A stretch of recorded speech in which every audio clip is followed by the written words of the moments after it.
Chapter 1. The Cancelled Flight. The announcement came without apology. A flat, metallic voice rolled through the terminal speakers, something about operational issues and weather congestion in the corridor, followed by the word canceled. Keith Rice didn't react at first. He sat in the molded plastic chair at gate 47, boarding pass folded neatly between his fingers, carry on a line square with his feet. Around him, irritation bloomed loudly. Phones lifted, voices sharpened. Someone swore under their breath. Keith stayed still, eyes fixed on the darkened window, where the reflection of the terminal lights trembled faintly. Cancelled. Not delayed. Not pushed back an hour. Cancelled. He checked his watch. 9:38 p.m. The airline agent began talking about hotel vouchers and rebooking options. Tomorrow morning. Maybe afternoon. Keith stood before she finished her sentence. He had already done the math. 3 hours to get his check bag back. Another hour to find a hotel. A night in unfamiliar sheets. Then another half day lost to waiting. Another apology to Emma over the phone. Another promise to make it up to her. He could already hear her small, careful voice saying it was okay, that she understood, that she'd show him her drawing tomorrow instead. He didn't want tomorrow. Keith walked away from the gate, moving with quiet purpose. He didn't raise his voice. Didn't ask for a supervisor. He simply went to the airline desk, retrieved his bag, and exited the terminal as if this had been the plan all along. The night air outside the airport was sharp and clean, smelling faintly of jet fuel and rain-soaked asphalt. He paused beside his car, one hand resting on the roof, and exhaled slowly. The drive would be long. 8 hours, maybe more if the roads were bad. He felt the weight of it settle into his shoulders, but beneath the fatigue was something steadier. Control. Keith slid into the driver's seat, adjusted the mirrors, and pulled out of the parking structure with the radio off. He preferred silence when he drove long distances. Silence made room for thinking, and thinking was something he did carefully. The highway opened ahead of him, lanes stretching into darkness. The world narrowed to headlights, road signs, and the hum of tires against pavement. He drove the speed limit. Always did. Coffee rested untouched in the cup holder for the first hour, steam curling upward. He sipped it only when his eyes began to burn. As miles slipped past, his thoughts returned, inevitably, to home. Emma would be asleep by now. Morin always put her down by 8 on school nights, sometimes earlier if Emma had ballet practice. Keith pictured her room the way it always was when he came home late. Night light glowing softly, stuffed rabbit tucked under one arm. Shoes kicked carelessly beside the bed despite repeated reminders. He smiled faintly at that. Routine mattered to him, not because he was rigid, but because routine kept things safe. Predictable. Ordered. Morin liked to tease him about it. You plan for things that never happen, she'd say. He never argued. Planning didn't mean expecting disaster. It meant being ready if something shifted. The road curved, and Keith followed it without conscious thought. Sometime after midnight, he pulled into a rest stop. Bathroom. Stretch. Another coffee. He checked his phone. No missed calls. No messages. That was normal. Morin didn't usually text late, unless something came up. He sent a quick message anyway. Flight got canceled. Driving home. Should be there around 1.30. The message sent. No immediate reply. He slid the phone back into his pocket and returned to the car. The drive resumed. As the clock crept past 1, the fatigue deepened into a dull ache behind his eyes, but he stayed alert. Keith had always been good at managing tiredness. He listened to the sounds of the car, felt the subtle vibrations through the steering wheel, monitored the road with practiced calm. He passed long stretches of darkness where towns slept unseen beyond the trees. Home came into view sooner than he expected. He turned onto his street, headlights washing over familiar houses, all dark and still. Porch lights off, curtains drawn, everything exactly as it should be at this hour. He parked in the driveway and cut the engine. For a moment, he stayed seated, hands resting on his thighs, listening to the engine tick as it cooled. The house stood quiet before him. No lights on inside. Good. That meant Morin and Emma were asleep. He gathered his bag and stepped out into the night. The front door opened easily. Keith slipped inside and locked it behind him, the soft click sounding louder than it should have. The house smelled the same, as always, clean laundry, lemon cleaner, something faintly sweet from the candle Morin liked to burn in the evenings. He set his bag down by the stairs and moved through the living room without turning on a light. His feet knew the floor by memory. He paused briefly at the kitchen doorway, noting the counter was clean, dishes put away, the small magnet on the fridge holding up Emma's latest drawing of a crooked sun and 3 stick figures holding hands. He climbed the stairs quietly. At the top, he hesitated. It wasn't a thought yet, more like a sensation, a subtle misalignment, the way a picture frame looked when it had been shifted a fraction of an inch. Keith couldn't have named it if asked, but his body noticed before his mind did. He walked down the hall toward Emma's room. The door was ajar. That by itself meant nothing. Emma sometimes left it open. Sometimes Morin did. Still, Keith stopped just short of the threshold. The night light inside cast a soft glow across the carpet. He stepped forward. The bed was neatly made. No rumpled blankets. No small shape beneath them. No stuffed rabbit tucked under an arm. Keith stood very still. The quiet of the house pressed in around him, heavier now, different than it had been moments before.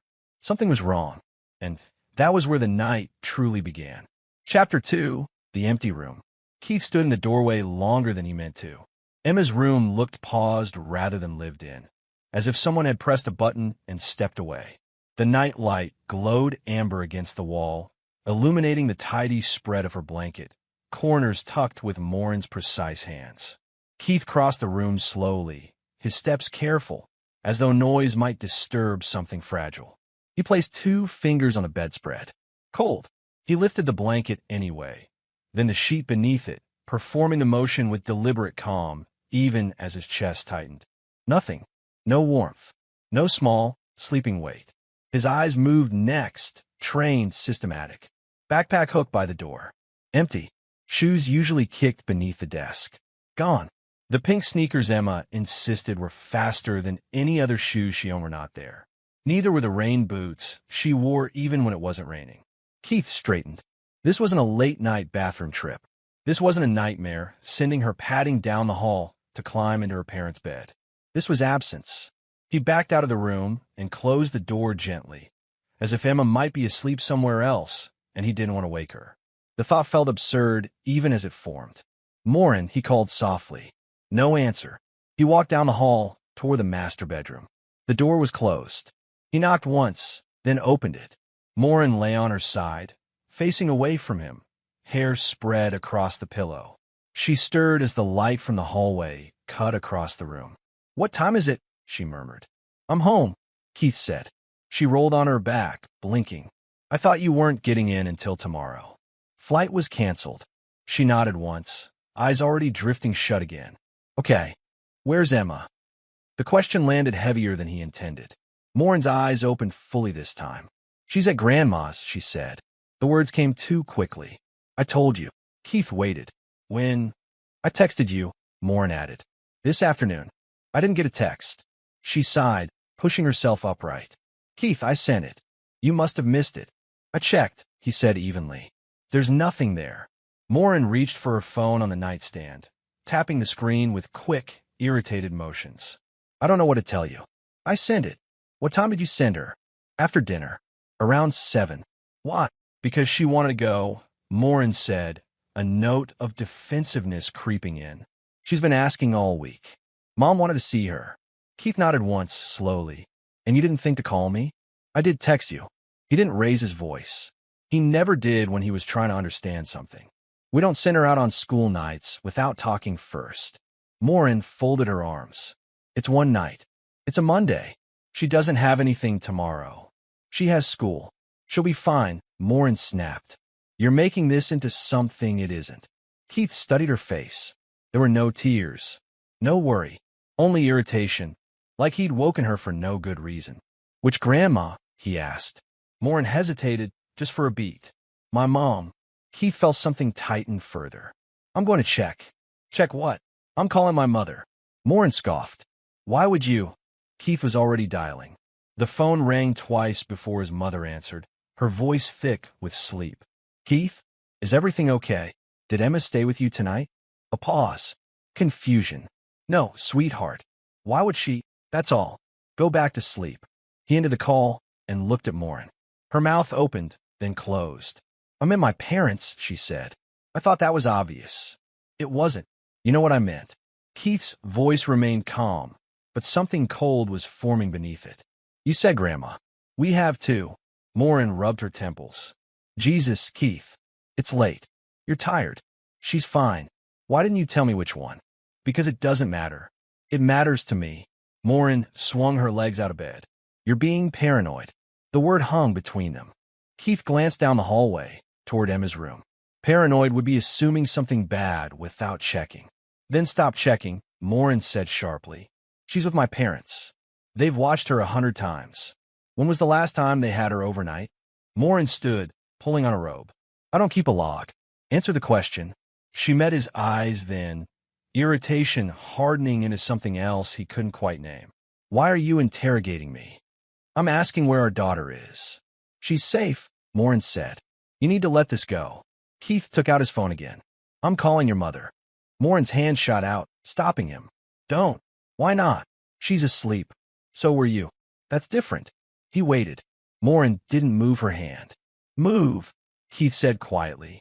She dropped it. The call went unanswered. Straight to voicemail. Keith left no message. See? Morin said, forcing a laugh. They're asleep. I'm going over there. No, you're not. I am. This is ridiculous, she said, following him into the hallway. You're exhausted. You're seeing problems where there aren't any. Keith stopped at the top of the stairs and turned to face her. If I'm wrong, I'll apologize. And if you're right, she demanded. He held her gaze. Then something's wrong. Morin crossed her arms again, the same defensive posture. You don't trust me. I trust patterns, Keith said. And tonight doesn't fit. She shook her head. You always do this. You need everything explained. Controlled. I need consistency. Well, sometimes life isn't consistent. Then we check. Silence stretched between them. The house felt different now. Less like a shelter, more like a structure holding its breath. Morin looked away first. Do whatever you want, she muttered. Just don't wake them up and embarrass me. Keith picked up his keys from the table by the door. He didn't argue further.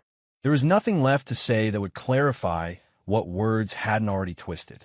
As he stepped outside, the night air hit him sharp and cold. He closed the door behind him without slamming it, and drove to find the truth himself. Chapter 3, The Garage Light. The house sat at the end of a long gravel drive, set back from the road behind a row of dormant trees. Keith slowed as he turned in, headlights sweeping across the front yard. The windows were dark. No porch light, no television glow, nothing to suggest anyone was awake or waiting. He parked near the edge of the drive and cut the engine. The silence that followed felt deliberate. Keith stayed in the car for a moment, listening. Wind moved through the trees. Somewhere far off, a dog barked once and then stopped. The house itself gave nothing away. He checked the time on the dashboard. 1:54 a.m. This is stupid, he murmured, though he didn't believe it. He stepped out, gravel crunching softly beneath his shoes, and approached the front door. He knocked, firm but not loud. Waited. Knocked again. Nothing. He tried the handle. Locked. That, too, meant nothing. They locked up at night. Always had. Keith stepped back, scanning the property. That was when he noticed it. A light. Not from the house, but from the detached garage behind it. A single bulb, glowing dimly through a small side window. It shouldn't have been on. Morin's parents were obsessive about lights. Sue once lectured him for leaving a bathroom lamp on for less than 5 minutes. Keith's chest tightened. He moved toward the garage, each step measured, controlled. The closer he got, the more details emerged. The faint hum of electricity, the thin line of light beneath the door. The rest of the yard lay in shadow. Emma, he called softly. No answer. He reached the garage door and tried the handle. Unlocked. The door creaked as he pulled it open, the sound slicing through the quiet. He froze, listening for movement. There was none, only the low buzz of the bulb overhead. The smell hit him first. Cold concrete, dust, oil, something metallic. Then he saw her. Emma stood near the center of the garage, elevated on a small wooden stool. Her arms were raised above her head, wrists bound together with white zip ties. A rope ran from her hands up over a ceiling beam, taut enough to keep her arms extended. Her head drooped forward, chin pressed to her chest.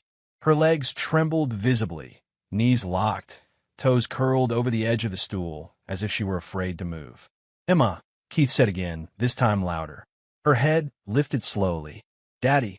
The word came out hoarse, barely more than a breath. Keith crossed the distance to her in 3 strides, dropping to his knees in front of the stool.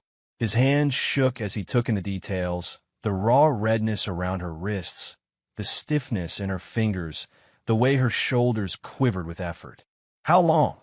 he asked, though his voice nearly failed him. She swallowed. "Since dinner." "What time was that?" She thought for a moment, brow furrowing. The clock said 8. Keith looked at his watch. Almost 6 hours. His jaw tightened so hard it ached. "Okay," he said, forcing calm into his voice. "I'm here. I've got you." He reached for the rope instinctively, then stopped. If he cut it without supporting her, she would fall. He shifted closer, bracing his shoulder against her legs, one arm wrapping around her waist. "I'm going to cut you down," he said. "You might feel dizzy. Just hold on to me, okay?" She nodded weakly. Keith pulled his pocket knife free with his other hand. The blade snapped open with a soft click that sounded too loud in the small space. He sliced through the rope above her hands. The tension released instantly. Emma's knees buckled. Keith caught her full weight as she collapsed against him, the stool clattering backward across the concrete. He lowered them both to the floor, cradling her carefully, shielding her head with one hand as they went down. She clung to his shirt, fingers stiff and uncoordinated. "I couldn't sit," she whispered. "Grandma said I had to stay up." Keith closed his eyes for a brief second, then opened them again. He had to stay present. Rage could wait. "I know," he said quietly. "You're done now. You did nothing wrong." Her breathing came in shallow, uneven bursts.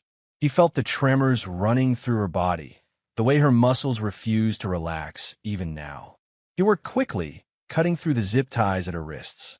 The plastic snapped away, leaving angry red impressions behind. Emma hissed softly as sensation rushed back into her hands. "Easy," he murmured. "I've got you." He wrapped his jacket around her shoulders, pulling her close, pressing her against his chest. She smelled like dust and sweat and fear. He rocked her gently, not caring if anyone heard, not caring about anything beyond the small, shaking body in his arms. "Did they leave you alone?" he asked. She nodded. "They said it was punishment." "For what?" "For talking back." Keith's vision blurred for a moment. He blinked it away. "Did anyone check on you?" he asked. She shook her head. "Grandpa came in once. He told me not to cry." Keith drew in a slow, controlled breath through his nose. The garage seemed to shrink around them, every shadow sharp, every object suddenly hostile. "I'm taking you home," he said. "Right now." Emma nodded again, then sagged further into him as the adrenaline drained out of her. Her legs no longer held her. Keith adjusted his grip and lifted her carefully. She didn't protest. Her head rested against his shoulder, her arms limp now, exhaustion overtaking fear. As he turned toward the door, he took one last look at the garage, the rope still hanging from the beam, the overturned stool, the quiet bulb casting its indifferent light. There was no misunderstanding left, no explanation that could make this anything other than what it was. And there was no going back from it. Chapter 4. Check Grandpa's car. Keith carried Emma out of the garage and into the cold night, every step deliberate. He adjusted his grip constantly, one arm under her knees, the other braced around her back, making sure her head stayed supported. She was lighter than she should have been. That thought lodged in him like a splinter. He reached his car and opened the passenger door, lowering her gently onto the seat. She winced as her legs straightened. "Easy," he murmured. "I've got you." He wrapped her in the blanket he kept in the trunk for emergencies, tucking it around her shoulders and feet. Her hands trembled as he guided the seatbelt across her, careful not to brush the red, swollen marks on her wrists. "Does anything hurt?" he asked. "My arms," she said softly, "and my legs feel funny." "That's okay," he said. "They will. You were standing a long time." She nodded, eyes half closed, breathing shallow but steadier now. Keith crouched beside her, keeping his voice calm, even as if they were just coming back from a late practice. "Emma," he said, "I need you to listen to me for a moment." She opened her eyes. "We're going home soon. But before we go, is there anything else I need to know?" She hesitated. Then she leaned forward slightly, as if the words were heavy. "Daddy," she whispered, "check Grandpa's car." Keith's muscles tightened. "What about it?" "Grandma put something in the trunk," Emma said. "A metal box. When, after dinner, she told Grandpa to move the car closer to the garage." Keith kept his face neutral. "What kind of box?" "Gray. Heavy." Emma swallowed. She said not to touch it. "Why are you telling me this now?" Emma's voice dropped further. "Because it has pictures." Keith felt the air leave his lungs. "Pictures of what?" he asked, though he already knew the answer before she spoke. "Of me." The word landed with quiet finality. Keith straightened slowly, one hand resting on the car door. For a moment, he couldn't move. His thoughts didn't race, they aligned. Clicked into place with terrible clarity. "You did the right thing telling me," he said finally. "I need you to stay right here. Lock the doors. Don't open them for anyone but me." She nodded, eyes wide now, fear sharpening again. "I'll be right back," he said. He closed the door gently and locked it, testing the handle once to be sure. Then he stood in the driveway, looking at the dark outline of the house, the garage behind it, the quiet that felt suddenly complicit. Grandpa's car sat near the side of the driveway, parked at an angle that suggested it had been moved recently. Keith approached it slowly, every sense alert. No lights flicked on. No doors opened. The house remained silent. He tried the driver's door. Unlocked. Keith opened it and leaned inside, glancing toward the house again before pulling the trunk release. The trunk popped open with a soft mechanical click. He walked to the rear of the car. The trunk was tidy. Too tidy. Emergency kit on one side. Jumper cables coiled neatly. A folded blanket. And beneath it all, tucked against the back wall, a metal case. Rectangular. Industrial. Dull gray, just as Emma had described. It wasn't hidden so much as placed with intention, like something meant to be retrieved later. Keith lifted it. Heavy. He set it down on the driveway and examined it. No markings. No labels. Just a solid latch and a small padlock. His jaw clenched. He returned to his car, retrieved his pocket knife, and knelt beside the case. The lock was cheap. It snapped open with minimal resistance. The lid creaked as he lifted it. Inside were rows of storage devices, SD cards carefully slotted into foam cutouts, each one labeled in black marker with dates and initials. Beneath them lay 2 external hard drives, wrapped in plastic. A stack of manila folders filled the remaining space, edges worn soft with handling. And on top, photographs. Printed. Glossy. Keith didn't pick them up at first. He simply stared, his mind refusing to fully process what his eyes confirmed. The images were arranged deliberately, stacked and squared, as though someone had taken care to preserve them. He forced himself to look closer. He recognized Emma instantly, not by what was happening in the pictures, but by her hair, her clothing, the small bracelet she wore on her left wrist. His chest tightened painfully. The images were not chaotic or impulsive. They were framed, documented, repeated. The background changed. The dates on the SD cards suggested pattern and planning. This wasn't punishment. This was recording. Keith closed the lid halfway, then opened it again, methodically checking the contents. He flipped through the folders without fully reading them, just enough to register structure, lists, schedules, handwritten notes, in careful script. Names appeared more than once. Initials repeated across years. Years. His hands had stopped shaking.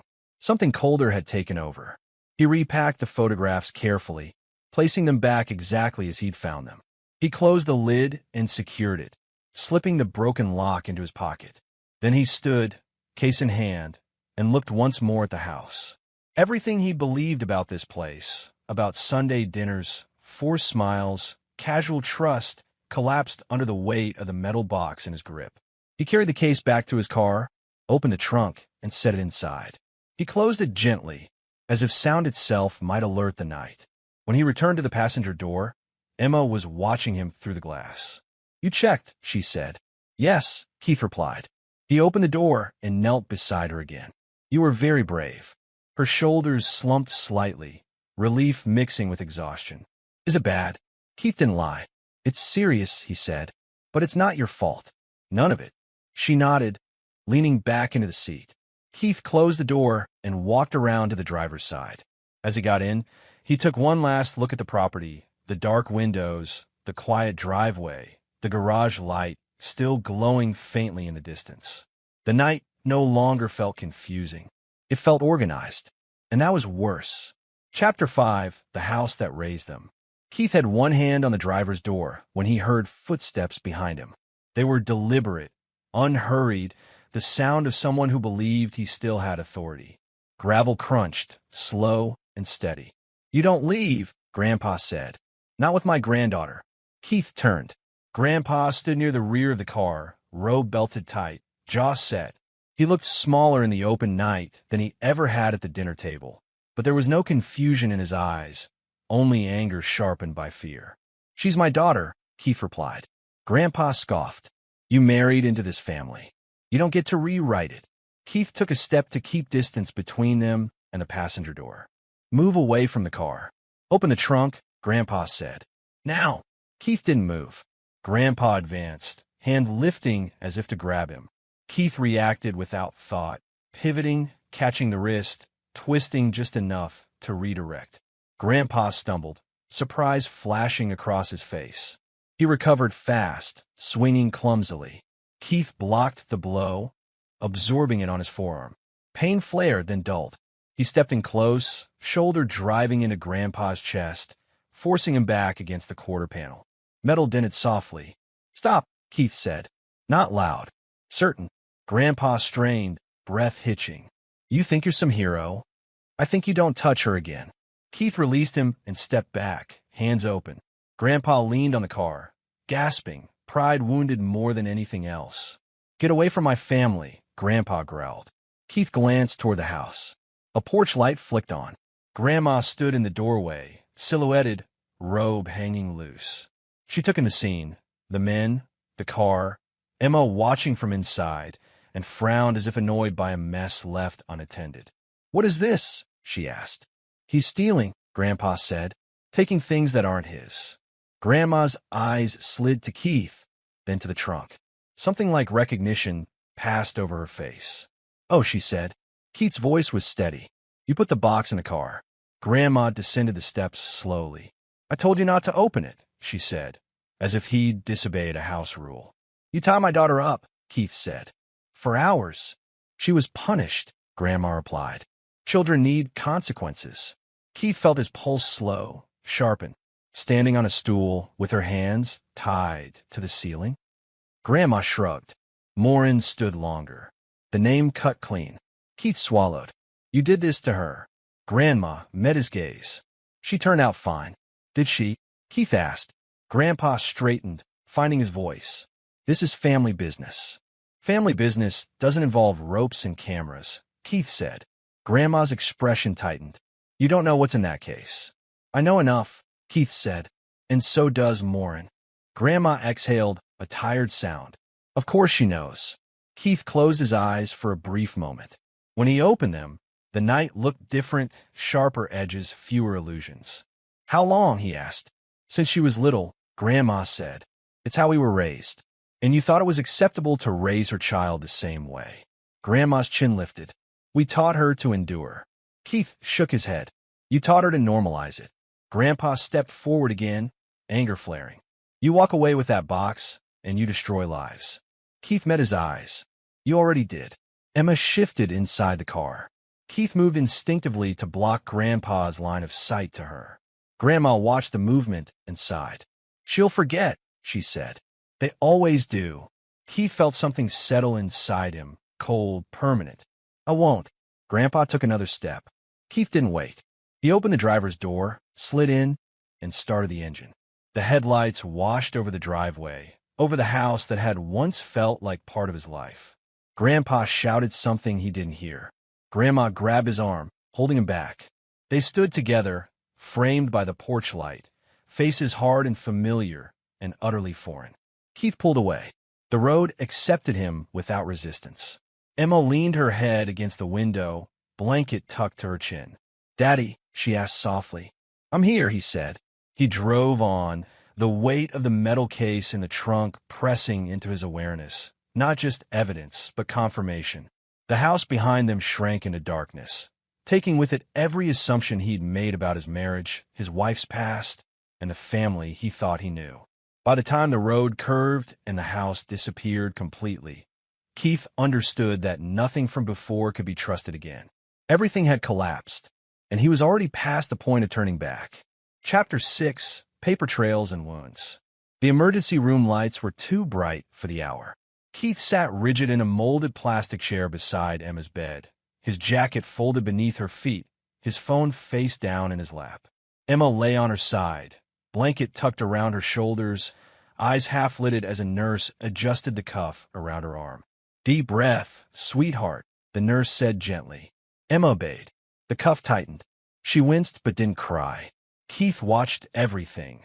The way the nurse's smile never wavered, the careful distance in the doctor's posture, the notes written with measured neutrality. He recognized the tone immediately. Professional concern. Documentation mode. "How long was she restrained?" the doctor asked. "Approximately 6 hours," Keith replied. He didn't hedge. He didn't soften it. The doctor's pen paused for a fraction of a second. "And the restraints?" "Zip ties at the wrists. Rope over a ceiling beam." The nurse glanced up, her expression tightening before she masked it again. The doctor nodded once. "We'll need to photograph the injuries." Keith nodded back. "Do it." Emma shifted, fingers curling into the blanket. Keith leaned closer. "They're just taking pictures so they can help," he said quietly. She looked up at him. "I don't have to stand, right?" "No," he said. "You don't have to stand ever again." She closed her eyes. The photographs were taken quickly and efficiently. Red marks, swelling, early bruising on the legs. The doctor dictated observations aloud, each word clipped and precise. Keith listened, committing it all to memory. A social worker arrived before the doctor finished. "My name is Karen," she said, pulling a chair closer. "I need to ask you some questions." Keith answered them all. Names, addresses, timelines. He didn't speculate. He didn't editorialize. He gave facts. Karen nodded, jotting notes. "We're mandatory reporters," she said. "CPS and law enforcement have been notified." "I expected that," Keith replied. "Is your wife aware of Emma's injuries?" Keith hesitated only long enough to choose honesty. "She knows where Emma was." Karen studied his face. "Do you feel Emma is safe returning home with you?" "Yes." "Is there any chance your wife would interfere?" Keith thought of Morin's eyes in the hallway, of her voice calling him paranoid. "Not physically," he said, "but I won't risk it." Karen nodded again. "We'll put safeguards in place." When they were alone again, Emma slept. Keith sat beside her, pulling his laptop from his bag. The metal case sat at his feet, heavier now with context. He opened it carefully, connecting a hard drive to his computer. He created folders. Dates. Locations. Names exactly as written. He copied files twice, once to his laptop, once to an encrypted drive he'd bought years ago for work. He logged every action in a plain text file. Time accessed, device copied, checksum verified. Order steadied him. At 4:12 a.m., his phone vibrated. Morin. He stepped into the hallway before answering. "Where are you?" she demanded. "At the hospital." A pause. "What happened?" "You know what happened." Silence stretched. "Then, you took her there." "Yes." "You didn't have to do that." "I did." Her breath came sharp through the speaker. "My parents are saying you attacked my father." "They're lying." "You don't know that." Keith leaned against the wall. "I know what I saw." "Keith, did you know?" he asked. Another pause. Longer this time. "Yes," Morin said finally. The word was small. Flat. Keith closed his eyes. "How long?" "All my life," she said. "It was normal. It's how they taught us." "Taught you what?" "To behave. To endure. And you sent our daughter there." "I didn't think you did," Keith said. "You chose." Her voice cracked. "I thought it was better than other things." The sentence ended itself. Keith felt something detach cleanly inside him, like a clasp released. "How many times?" "I don't know," she whispered. A lot.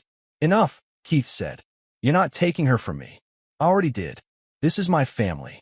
Not anymore. He ended the call. Back in the room, Emma stirred. Daddy, I'm here. She reached for his hand. He took it. By morning, a police officer arrived. Then another. Keith gave his statement twice, consistent down to the minute. He provided copies of the files, the photographs, the logs. He watched their faces change as the scope became clear, though they kept their voices level. A CPS supervisor spoke with him privately. We're recommending immediate protective custody with you, she said. Your wife will have supervised contact only. Keith nodded. I'll comply with whatever you need. By noon, Emma was discharged with instructions, referrals, a thick packet of papers. Keith carried her to the car himself. Before driving home, he stopped at a law office recommended by the hospital social worker. He didn't sit. He didn't pace. He stated what he wanted. Emergency divorce filing. Full custody. Protective order. The attorney blinked, then nodded. We can file today. Do it. Papers were signed. Copies made. Dates stamped. When he returned to the car, Emma was asleep again, her breath steady. Keith placed the envelope on the passenger seat beside her, then moved it gently to the glove compartment. As he pulled onto the road, the weight in his chest wasn't grief. It was clarity. The night had taken everything he thought was stable, his marriage, his assumptions, the past he'd trusted without question. What remained was narrower and stronger. His daughter, the truth, and a path forward that required no permission. He drove with both hands on the wheel, already thinking in timelines and checklists, already turning pain into procedure. The reacting was over. Now the work began. Chapter 7, The Network. Keith worked at the kitchen table because it was the largest flat surface in the house. He pushed everything else aside, mail, a bowl of apples, Emma's crayons, and laid the contents out with methodical care. Laptop centered, 2 external drives to the left, the metal case to the right.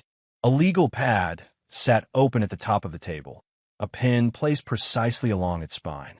It was still early morning, but sleep had been ruled out. Emma was with a therapist arranged through CPS, a short intake session meant only to establish safety. Keith had driven her there himself and waited until she disappeared down the hallway before leaving. When he returned home, the house felt hollowed out, as if it had lost a structural beam. Work steadied him. He started with the SD cards. Each one was labeled in the same hand, block letters, black marker. Dates first, then initials. Some had symbols he didn't recognize at first. A triangle, a slash, a small circle drawn after the letters. Keith photographed every label, logged them, then began indexing. He didn't open files yet. He mapped. Dates stretched backward far beyond Emma's birth. Years stacked on years. He drew a timeline, marking clusters where activity spiked, holidays, summers, long weekends. Patterns emerged quickly. He circled them, then added names as he found them in the documents. Names repeated, not just Mourn's parents, not just one household. Addresses appeared in different towns, different states. Payments were recorded in careful columns, amounts too small to attract attention, too consistent to be casual. Venmo handles, cash notations, church donation envelopes repurposed as receipts. Church. Keith paused there, pen hovering. He scanned again, slower this time. Youth programs. A volunteer schedule. A name he recognized from Emma's soccer league appeared twice, once next to a date, once next to a set of initials he now associated with a different victim. His jaw tightened. He opened one folder labeled Simply Logs. Inside were spreadsheets printed and annotated by hand. Rotations. Availability. Notes like family in town or used garage. It wasn't chaotic. It was managed. This isn't a monster, Keith murmured to the empty room. It's an operation. He began opening files. He did it the way the doctor had instructed him at the hospital. Slow, with breaks, grounding himself in facts. The images were exactly what he feared and no worse than he expected, which somehow made it worse. There was no frenzy here, no lack of control. Everything was deliberate, repeated, recorded. He documented without commentary. File name, date, individuals present, location markers. He didn't assign motive. He didn't speculate. He built a ledger of truth. Hours passed unnoticed. By early afternoon, the network took shape. At least 12 perpetrators, possibly more, obscured behind initials and burner accounts. At least 19 victims, some appearing briefly, others over long stretches. The earliest dated back more than 20 years. 20. Keith leaned back, chair creaking. His eyes burned. He stood, stretched, then returned to the table and wrote one line at the top of a new page. This did not start with my family. His phone buzzed. Unknown number. He let it ring once, twice, then answered. Keith Rice. There was a pause on the other end. Breathing. Measured. My name is Kathleen Pike, a woman said. I think you have something that belongs to me. Keith's pulse quickened, but his voice stayed level. What makes you say that? I saw my name in a police report, she replied. They didn't know what it meant. I did. Keith glanced down at the list of victims. Kathleen Pike. The name was there, paired with dates from 15 years ago. How did you get this number? He asked. From a detective, she said. He told me you were the one who found it. Keith closed his eyes briefly. Are you safe right now? Yes, she said. I've been for a long time. But others weren't. Tell me what you know, Keith said. They spoke for nearly an hour. Kathleen's voice was steady, practiced. She didn't dramatize. She named places, people, routines. She described the same symbols Keith had circled on his pad, the same scheduling rhythms. She spoke of silence taught early, of trust weaponized. I kept a diary, she said near the end. I didn't know why at the time. I just knew I needed to remember what they told me not to. Do you still have it? Keith asked. Yes. And you're willing to share it. There was another pause. With you, she said. Yes. They arranged a drop through counsel, no direct meeting. When the call ended, Keith sat still for a long time, listening to the quiet house. By evening, the diary arrived as scanned files, accompanied by photographs Kathleen had kept hidden for years. Keith integrated them carefully, cross-referencing dates. Every entry corroborated something he'd already found. The scope widened again. This wasn't just family violence. This wasn't even just a group of offenders. It was infrastructure. Keith updated his summary document, the language stripped of emotion. Findings indicate an organized, multi-location abuse network operating for over 2 decades, involving trusted community figures and systematic documentation. He read the sentence twice, then saved it. When Emma returned home that night, tired and quiet, Keith closed the laptop and put everything away. He made her soup. He sat with her while she ate. He listened when she talked about the therapist's office and the plant by the window and how the chair squeaked. Later, after she slept, he returned to the table. The house no longer felt hollow. It felt charged. What had begun as a single lie had unfolded into something vast and deeply rooted. Keith looked at the names, the dates, the connections drawn in ink and data. This wasn't about one child. It never had been. And now that he could see the whole shape of it, he understood something else just as clearly. It would not fall on its own. Chapter 8. Pressure and Collapse. Keith didn't act impulsively. He had learned long ago that control was power, and the network he had uncovered thrived on secrecy, trust, and fear. He needed neither weapons nor authority. He had patience, planning, and leverage. It began small. A brown envelope slipped under a door. Inside, a single printed photograph of one of the abusers, time-stamped and annotated. No signature, no explanation, only the image. He watched the ripple effect carefully. Weeks later, another envelope arrived at a different house, a printed schedule, incomplete but enough to unsettle. A car parked too long in a driveway, a phone call tracing back to no one in particular. Messages designed to imply observation. Keith kept meticulous records. Every envelope, every photograph, every digital breadcrumb. He logged dates, times, reactions noted in public. Cars moved suddenly, lights flicked on earlier than usual, doors checked repeatedly. He called it psychological leverage, and it worked with precision. One morning, he received a call from an unknown number. "You're playing a dangerous game," said a voice, low and tense. Keith's voice was calm. "I'm aware." You have no idea who you're dealing with. Try me. A pause, then the sound of a gun cocking. Keith's heart rate ticked upward briefly, but he didn't move. If that's your decision, make it count. The line went dead. He traced it as far as he could, careful not to reveal his position. The voice would think him powerless. That was part of the plan. Across town, rumors began to appear in conversations between abusers. Someone had seen documents. Someone heard a confession. They checked each other, looking for errors, for leaks. Keith had no need to confront them directly. Their own paranoia was dismantling the network. He watched one member, a man deeply embedded in local youth sports, flip entirely. He moved his children, suddenly canceled practices, and then disappeared for days. His absence wasn't publicized, but the ripple was enough to frighten others who depended on schedules and coordination. Keith adjusted his approach constantly, based on their reactions. Too aggressive, and the network might retaliate. Too slow, and they would bury evidence. His fingers flew over the laptop keys late into the night, setting up anonymous emails, scheduling mail drops, ensuring each move felt accidental. He sent a package to a family in the suburbs. A series of printouts showing dates, names, and initials, carefully arranged to imply someone was tracking the network from inside. No addresses, no sender. Only implication. Within hours, one member called another, questions shouted, suspicions rising. By the next morning, the whispers had escalated to confrontation.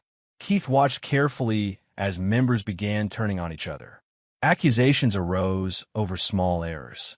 A photo dated incorrectly, a note misfiled, a phone call traced too far. Their internal cohesion eroded rapidly. It wasn't instantaneous, but it was inevitable. Panic became a tool as effective as a weapon. Fear was a lever, and Keith pulled it patiently. He recorded every instance, cataloging reactions, tracing the breakdowns like a scientist observing a chain reaction. One member fled the city entirely, leaving behind schedules, devices, and personal effects. Another, angry, panicked, showed up at Keith's workplace, gun in hand, shouting accusations. Security cameras captured everything. Keith remained calm, talking slowly, keeping the man on the line until law enforcement arrived. The man surrendered without firing a shot. Keith never approached anyone physically. His interactions were almost entirely indirect. A message, a package, a subtle suggestion in a public space was enough to set off chains of doubt and paranoia. Members accused each other, confronted each other, and confessed in fear of exposure. Even those not directly threatened began changing behavior.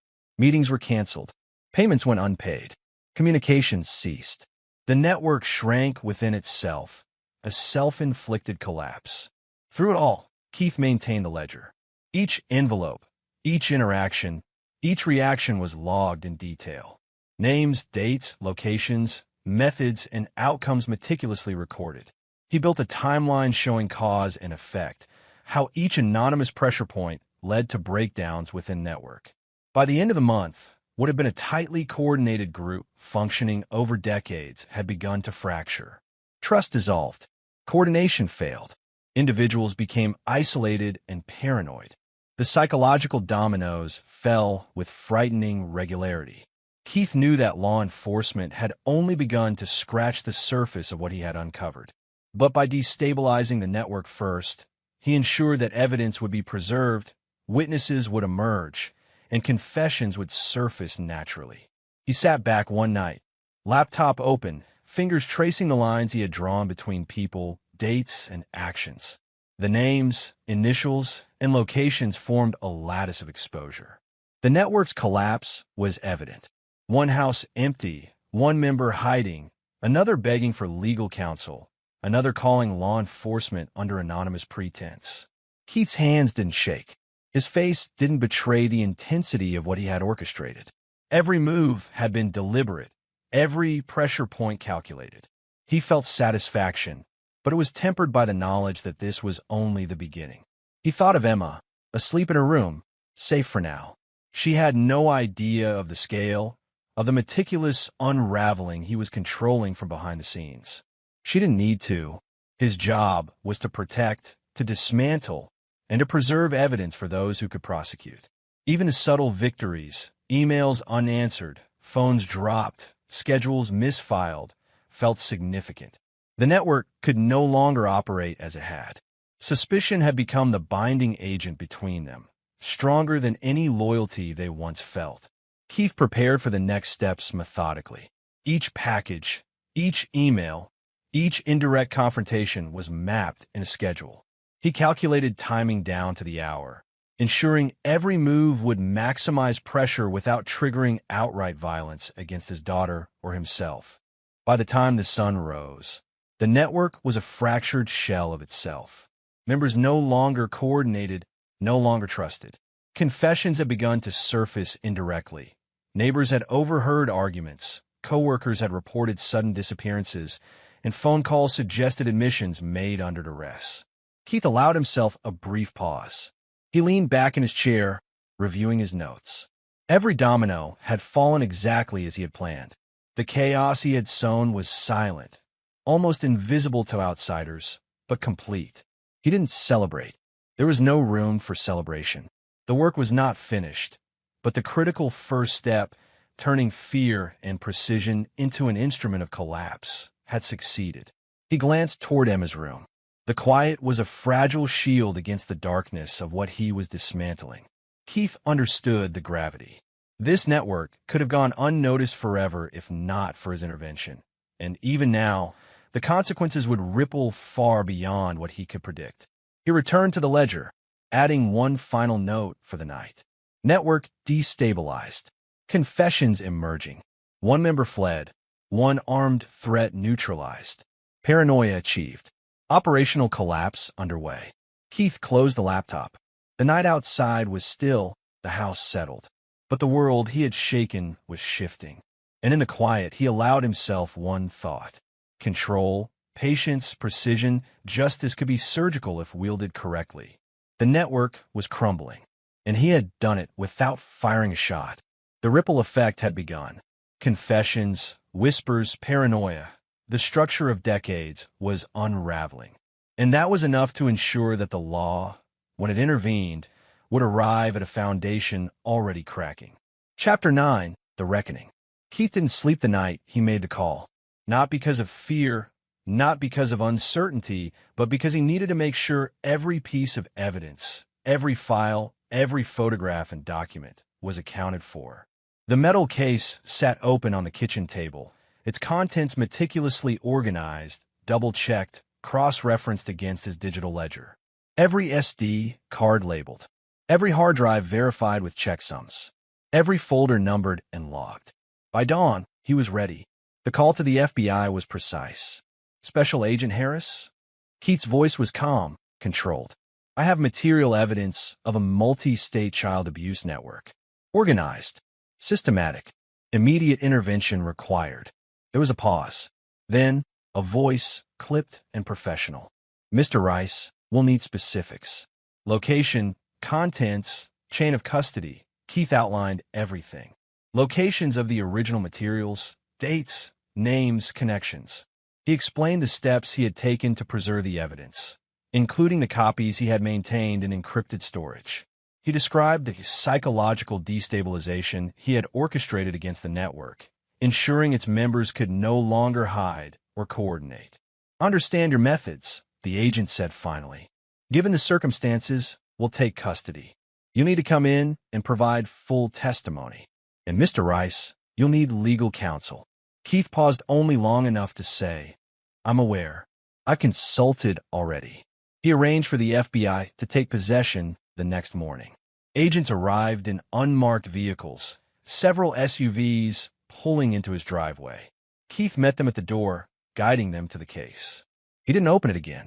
He didn't need to. Every item had been documented, cataloged, photographed, duplicated. Everything in here is exactly as I found it, he said, keeping his tone steady. Chains of evidence are maintained. The agents nodded, inspecting the files, SD cards, and photographs.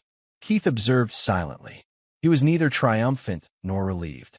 The weight of what had been uncovered pressed on him still, heavier than any physical object. One agent looked up. "You realize you may have violated state law in taking this evidence." "I understand," Keith replied. "Given the danger to the child and the network sophistication, I had no choice. Evidence integrity was the priority. Immediate threat to the victims required action." The agent's expression softened slightly. "Under exigent circumstances, you may avoid charges. We'll need full statements, but legally, your intervention is defensible." Keith nodded. "Then we begin." From that point, the investigation accelerated. Nationwide, arrests were made. Local law enforcement units collaborated with the FBI, using the materials Keith had preserved to corroborate witness accounts, identify perpetrators, and locate victims. Across states, homes were raided, records seized, and suspects questioned under oath. Media outlets picked up the story. Headlines were unavoidable. Child abuse network exposed. Nationwide arrests follow meticulous vigilante action. FBI uncovers decades-long abuse conspiracy. Keith stayed out of the cameras, letting the agents handle public statements. He refused interviews. Privacy for Emma was paramount. Trials were long, emotional, and carefully documented. The grandparents, Sue and Willie, were the first to be sentenced. Evidence included photographs, spreadsheets, schedules, and Kathleen Pike's corroborating diary. Their courtroom demeanor oscillated between denial and defiance, but the weight of the documented evidence was incontrovertible. "Life without parole," the judge said, reading the sentence slowly. The words landed like hammers. Keith felt nothing. Relief, maybe, but not satisfaction, not joy, only the sense that a correct accounting had been made. Justice had not been theatrical. It had been precise. Other members of the network, once thought untouchable in their communities, received sentences ranging from 35 to 45 years. Each sentence was accompanied by testimony, evidence presentation, and corroboration from multiple victims. The process was slow but deliberate, ensuring that the law, not emotion or vengeance, was the instrument of consequence. Morin's trial was separate. Keith attended only briefly, enough to witness the formalities. She was convicted on charges of child endangerment and complicity, receiving 12 years. The judge emphasized her failure to protect her child despite knowledge of the network, and her complicity in perpetuating the abuse. Emma's presence was never required in the courtroom. She remained in protective custody, her location known only to trusted authorities. Kathleen Pike entered witness protection along with her family. Keith coordinated closely with law enforcement and social services to ensure that both girls' identities and safety were preserved. Keith continued documenting each phase of the process. He kept his own ledger: dates of arrest, charges filed, trial outcomes, and sentences. He archived media coverage, transcripts, and all communications. The record was complete, a final testament to the chain of events that had begun with a canceled flight in an empty bedroom. Late one night, as Keith reviewed the case files, he allowed himself a moment of reflection. It wasn't triumph he felt, not pride, not relief in the sense of emotional closure. It was clarity. The network had been dismantled, its members incarcerated, its operations halted. The evidence had been preserved for future investigations. Victims had support and protection, but the darkness from which it all emerged remained. Keith knew the scope of abuse, the years it had continued, the lives quietly affected could never be erased. The legal system could impose sentences, but it could not undo trauma. He closed the laptop and looked toward the room where Emma slept, peaceful for the first time in months. She was safe, protected, the immediate threat neutralized. Keith allowed himself a deep, slow breath. The metal case, once a symbol of horror, was now a record of accountability. Each file, each photograph, each ledger entry had done its part to ensure justice. He didn't celebrate. There were no cheers, no triumphant music in his head, only the quiet knowledge that the network was broken, the perpetrators held responsible, and the victims shielded from further harm. The FBI had taken custody of all materials. Keith's careful documentation had ensured that no evidence was lost, no details overlooked. He had not acted rashly, but deliberately, strategically. Outside, the city slept, unaware of the intricate collapse of a 20-year conspiracy that had just concluded its first chapter of legal reckoning. Inside, Keith remained seated at the table, reviewing notes one last time. He made a final entry in his personal ledger. All core network members arrested. Materials handed to FBI. Victims in protective custody. Trials concluded. Sentences imposed. Legal resolution achieved.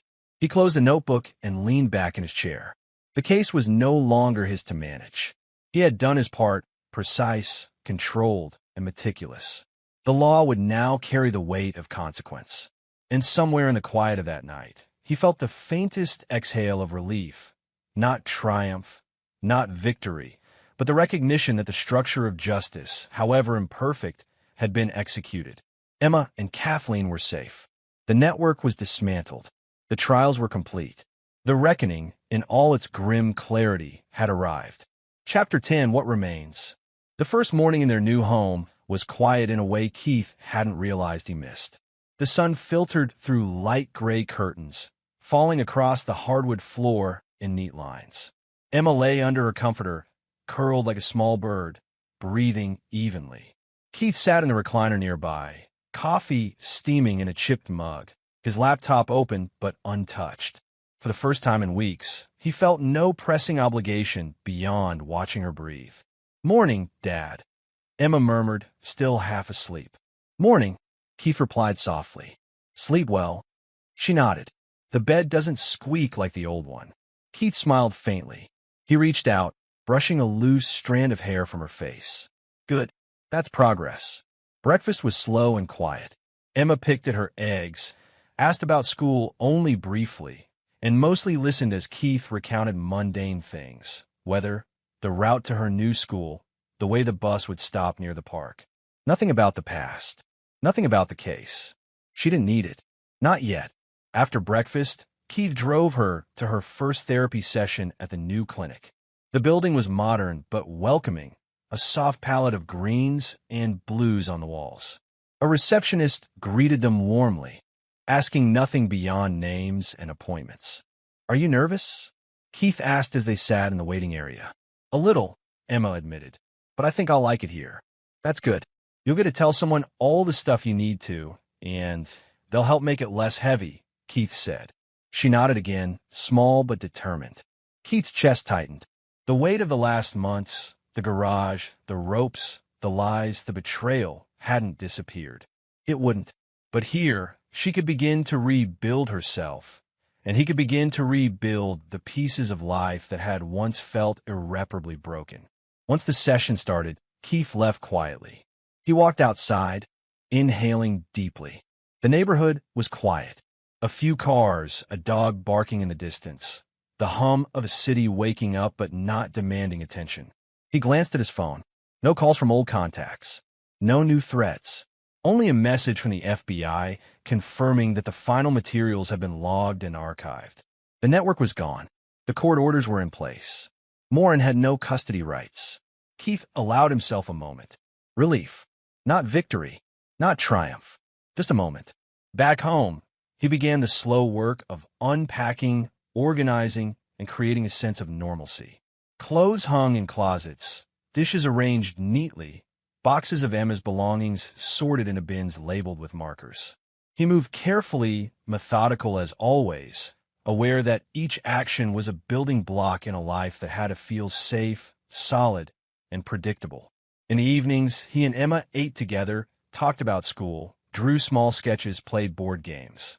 Sometimes she laughed freely. Sometimes the memories of the past crept back, and she was quiet, staring into space.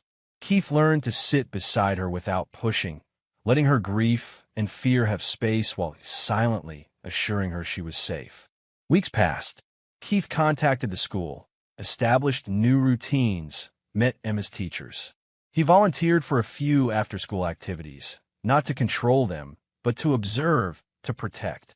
Always in the background, never visible, always vigilant. The trauma had made him more attentive, not less. One night, months after their move, Keith sat at the dining table alone. Emma was asleep upstairs. The house was quiet but alive with soft creaks and hums of appliances. He opened a fresh notebook, not for evidence or cases, but for thoughts, observations, and reminders. Names of contacts, notes on ongoing investigations, lessons learned from the network dismantling. Even in safety, he knew vigilance was permanent. A phone call broke the silence. "Detective Miller," a voice said. "I don't know if you remember me, but there's a case I think you should see. Sensitive, ongoing. I heard you've been thorough in the past." Keith's fingers tightened on the receiver. He didn't rise from a chair, didn't smile, didn't flinch. He only listened. "What kind of case?" he asked. "Child exploitation. Different state.